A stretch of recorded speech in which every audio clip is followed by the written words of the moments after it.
Olá, o domingo foi marcado por vitórias de mandantes nos 3 jogos que completaram a primeira rodada do Campeonato Brasileiro de 2023.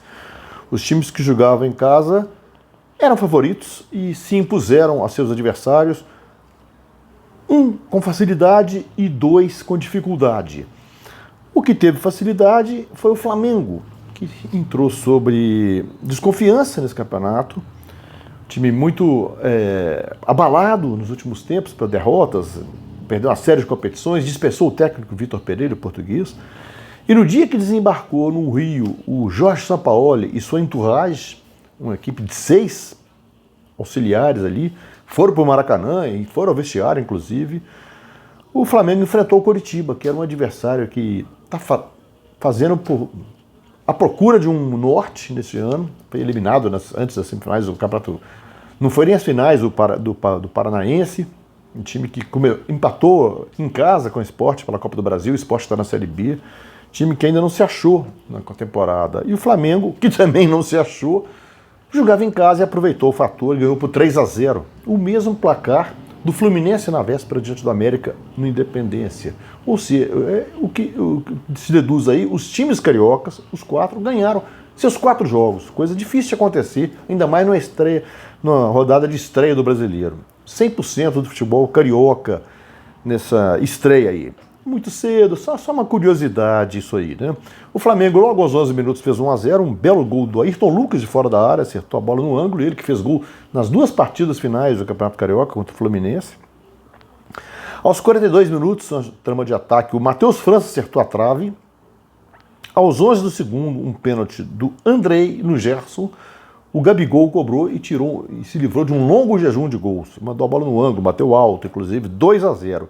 E aos 49, o Pedro, que havia ficado no banco e que substituiu o Gabigol durante o segundo tempo, estava aborrecido por ter ficado no banco, encerrou o marcador aí, 3-0. O Flamengo agora respira aliviado e espera o Sampaoli, que já vai estrear no meio de semana.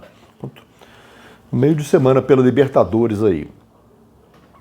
Outro que jogava em casa e que venceu, era favorito, justificou, foi o Corinthians. Na Neoquímica Arena, diante de 41 mil torcedores, ganhou do Cruzeiro, que voltava à elite depois de 3 anos, 2-1. Um placar que premiou o melhor elenco do Corinthians. O Corinthians tem melhores jogadores do Cruzeiro. Em grande parte do jogo, o time mineiro controlou as ações, teve mais a posse de bola, controlou, ficou mais tempo com ela. Só que, a exemplo do Campeonato Mineiro, o Cruzeiro é um time que consegue controlar as ações até que o adversário faz um gol, porque não consegue fazer gol e uma hora vai falhar lá atrás. Dessa vez não chegou a falhar, o Corinthians construiu um gol por mérito. Só saiu aos 22 do segundo o primeiro gol. O Corinthians foi inferior no primeiro tempo ao Cruzeiro, embora a Cássio não tenha feito nenhuma defesa difícil. Rafael também não. Aos 22, uma trama de ataque muito boa do Corinthians. O Matheus Araújo recebeu uma tabela de triangulação com o Fagner. Tudo recebeu na área, invadiu. O garoto Matheus Araújo fez seu primeiro gol como profissional. E ele, que havia substituído o Juliano no primeiro tempo. Juliano sofreu uma bolada no rosto, ficou sem enxergar, saiu, entrou o garoto. E o garoto fez seu primeiro gol, chorou, foi abraçado efusivamente. Ali o Corinthians viveu seu melhor no jogo. O Cruzeiro saiu um pouco da toca, tentou jogar, tentou empatar. E o Corinthians teve mais espaço para trabalhar. O Fagner, numa jogada pela direita, cruzou os 28, e o Yuri Alberto, da pequena área, cabeceou, e o Rafael fez um milagre, defendeu com a perna. Eu achei que foi muito mérito do goleiro, que ele jogou o corpo para um lado e a perna para o outro, e a perna parou a cabeçada do Yuri Alberto, que tentava pegá-lo no contrapé. Aos 42 minutos, um cruzamento da esquerda, um escanteio cobrado da esquerda, o Gil, que já havia cabeceado 2 bolas com perigo, cabeceou, o Rafael defendeu e no rebote o Roger Guedes empatou. O árbitro Anderson Daronco, em princípio, anulou o gol. Ele deu uma falta ali do Gil, no Felipe Machado. Depois foi ao VAR e examinou. Não houve esse empurrão que todo mundo que ele achou que fosse, não. Ele realmente encostou no Felipe Machado, o Felipe Machado se atirou para trás. Eu não acho que houve impacto de falta ali. Houve ali uma luta por espaço, ele encostou, mas o outro se atirou, valorizou. Eu achei o gol legal. O gol foi legal, tanto que ele validou o gol. 2-0 o Corinthians, mas aos 49, o Lucas Oliveira, de cabeça, fez o gol do Cruzeiro. O Cruzeiro teve 3 minutos para tentar alguma coisa ali, não conseguiu. É um time que vai preocupar sua torcida, porque ele é bem armadinho, está bem armadinho. O Pepa que tem 3 semanas apenas, nem 3 semanas assumiu o comando, né, o português Pepa, no lugar do Paulo Pesolano, o uruguaio, né, o Pepa já organizou mais ou menos o time, bem disposto. Agora falta contundência, falta agressividade, falta criar mais chances. O Gilberto fica igual um bobo lá, o Ronaldo, que foi um grande centroavante, é o dono do clube hoje, foi um maravilhoso centroavante, é o dono do clube hoje, estava lá em cima nas tribunas.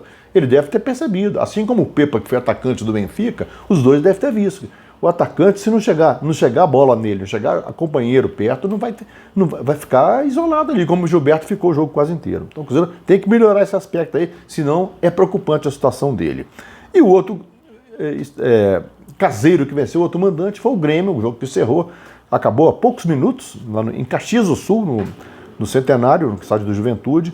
Grêmio 1, Santos 0. Um gol de João Pedro, um belo chute de fora da área, aos 43 do primeiro tempo. Num jogo que o Messias cometeu o pênalti em Cristaldo, o Wilton Sampaio foi pro VAR, marcou o pênalti, o Soares cobrou, isolou, matou um tiro de meta por cima do gol, e por pouco o Grêmio não cedia esse empate aí. Só que o Soteldo foi expulso aos 41 minutos, cometeu uma falta de amarelo, já tinha levado o outro, acabou sendo expulso, facilitou a tarefa do Grêmio, que retorna à primeira divisão, foi vice da Série B ano passado, retorna à primeira divisão, é o time mais forte dos 4 que retornaram, Cruzeiro, Vasco, Bahia e Grêmio aí, é o mais forte deles, e justificou seu favoritismo. O Santos é um time preocupante, fez um mau Campeonato Paulista, não jogou tão bem assim, então tá armadinho e tal, mas também é um time que vai se preocupar. A exemplo do Cruzeiro, é preocupante, e o Coritiba, os 3 que perderam essa tarde, tudo bem, os adversários eram favoritos e jogavam em casa, tem essa desculpa aí, mas mostraram fragilidades preocupantes para o restante da temporada aí. É isso aí, uma rodada com 26 gols em 10 jogos, a média de quase, né, a média de 2,6, não é uma média ruim não. Vamos ver se o campeonato continua nessa tocada aí, apenas um empate na rodada, isso é muito bom. É isso aí, meus amigos, até a próxima.